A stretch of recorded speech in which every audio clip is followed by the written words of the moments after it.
नमस्कार दोस्तों, आप सभी का एक बार फिर से स्टडी डिलाइट चैनल पर हार्दिक स्वागत है। यूपीपीसीएस प्री एग्जाम 2023 का टेस्ट सीरीज चल रहा है और आज है टेस्ट संख्या 34 और पहला प्रश्न है कि किस सैंधव स्थल से सर्वप्रथम घोड़े की हड्डी मिली है।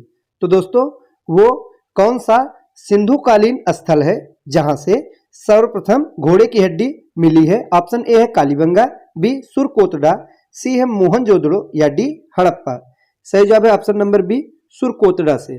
दोस्तों सर्वप्रथम घोड़े की हड्डी का साक्ष्य सुरकोटड़ा से मिला है।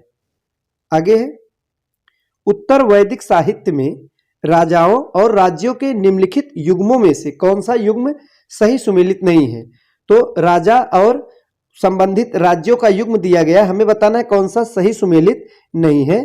तो इनमें जो सही सुमेलित नहीं है वो है option number C Janmejaya Gandhar जो दिया है।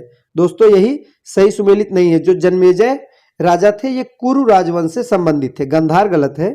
यहाँ पे क्या होना चाहिए था, कुरु होना चाहिए था। तो इस प्रश्न का सही जवाब है ऑप्शन नंबर सी। बाकी जो तीनों ऑप्शन दिए गए हैं बिल्कुल सही सुमेलित है। जनक ये विदेश से संबंधित थे, अश्वपति कैकेय, अजातशत्रु काशी से। आगे है किन दो जैन तीर्थंकरों का उल्लेख ऋग्वेद में मिलता है। तो दोस्तों दो ऐसे जैन तीर्थंकर हैं जिनका उल्लेख ऋग्वेद में मिलता है, तो वे कौन कौन से हैं। तो सही जवाब है ऑप्शन नंबर ए यानी ऋषभदेव और अरिष्टनेमी। तो किनका किनका उल्लेख ऋग्वेद में मिलता है, तो ऋषभदेव और अरिष्टनेमी का उल्लेख ऋग्वेद में मिलता है। और दोस्तों ये ऋषभदेव कौन थे, तो जैन धर्म के प्रथम तीर्थंकर थे। याद रखिएगा परीक्षा में यह भी पूछा जाता है कि जैन धर्म के पहले तीर्थंकर का क्या नाम था, तो ऋषभदेव, और इनको आदिनाथ नाम से भी जानते थे। और जो अरिष्टनेमी थे दोस्तों ये किस क्रम के तीर्थंकर थे, तो याद रखिएगा 22वें नंबर के 22वें तीर्थंकर थे और दोनों का उल्लेख ऋग्वेद में मिलता है। आगे है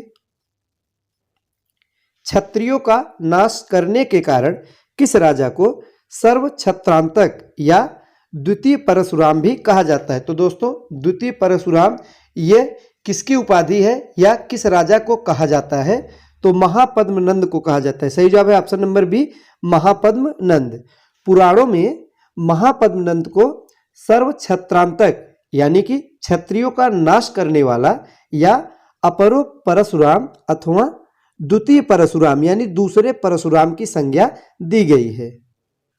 आगे है पुष्कर के अतिरिक्त ब्रह्मा का दूसरा मंदिर भारत में कहां पर स्थित है। तो दोस्तों जो ब्रह्मा का प्रसिद्ध मंदिर है वो तो पुष्कर में स्थित है। तो प्रश्न पूछा जा रहा है इसके अतिरिक्त और कहां पे ब्रह्मा जी का मंदिर है। तो दोस्तों वो सही जवाब है ऑप्शन नंबर डी यानी कुंभकोणम में। तो कहां स्थित है, कुंभकोणम में स्थित है। दोस्तों जो कुंभकोणम में है यहां पर ब्रह्मा जी का दूसरा मंदिर स्थित है। आगे है निम्नलिखित में से कौन से मौर्यकालीन अभिलेख अकाल से निपटने हेतु राशनिंग व्यवस्था का उल्लेख करने वाले प्राचीनतम अभिलेख हैं। तो दोस्तों इनमें से दो अभिलेख हैं जिनमें कि पहला है यानी सोहगौरा अभिलेख और महास्थाना अभिलेख। तो दोस्तों दोनों में उल्लेख मिलता है। तो सही जवाब है ऑप्शन नंबर डी यानी ए और बी दोनों में। दोस्तों गोरखपुर के सोहगौरा से प्राप्त अभिलेख, ये जो सोहगौरा है यह गोरखपुर से प्राप्त अभिलेख है, और बांग्लादेश से जो महास्थान अभिलेख है, इन दोनों में भारत में अकाल से निपटने हेतु राशन व्यवस्था का उल्लेख करने वाले ये प्राचीनतम अभिलेख है।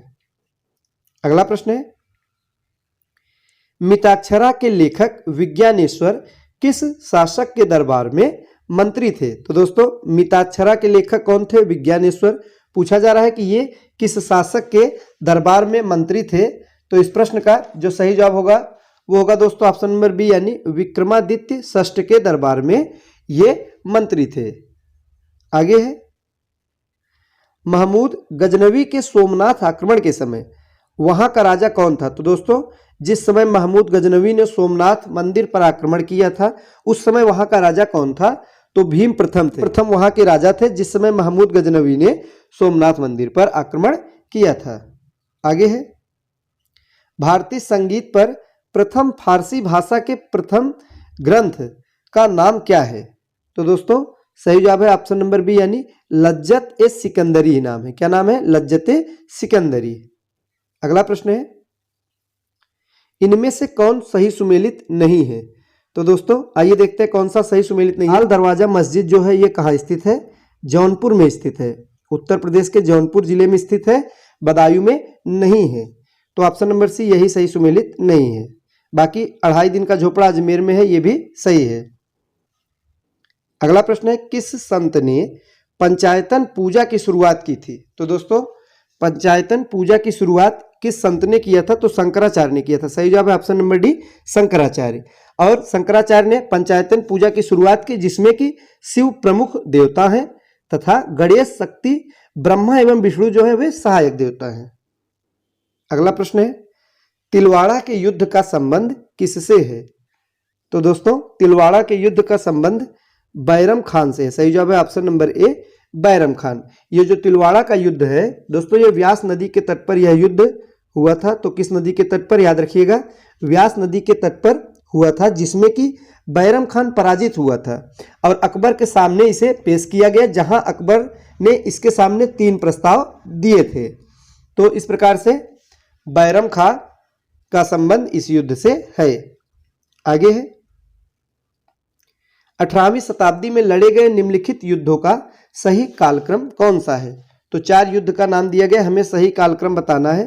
तो दोस्तों जो सही कालक्रम इसमें है वो है ऑप्शन नंबर डी, यानी सबसे पहले इनमें प्लासी का युद्ध हुआ था जो कि 1757 में हुआ था। यह युद्ध कब हुआ था? 1757 में। उसके बाद है बेदरा का युद्ध। तो दोस्तों 1759 में यह युद्ध लड़ा गया था डचों और अंग्रेजों के मध्य में। फिर है बक्सर का युद्ध 1764। तो यह युद्ध कब लड़ा गया? 1764 में। और लास्ट में आएगा प्रथम आंग्ल मैसूर युद्ध, जो कि 1767 से लेके, तो दोस्तों 1767 से लेके 1769 तक लड़ा गया था। सही जवाब है ऑप्शन नंबर डी।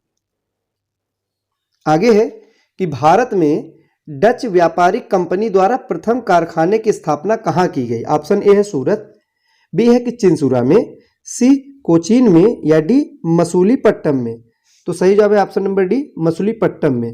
दोस्तों डच व्यापारिक कंपनी के द्वारा मसूलीपट्टनम में 16 से 5 ईस्वी में, डेट याद रखिएगा, 16 से 5 ईस्वी में प्रथम डच कारखाने की स्थापना की गई थी।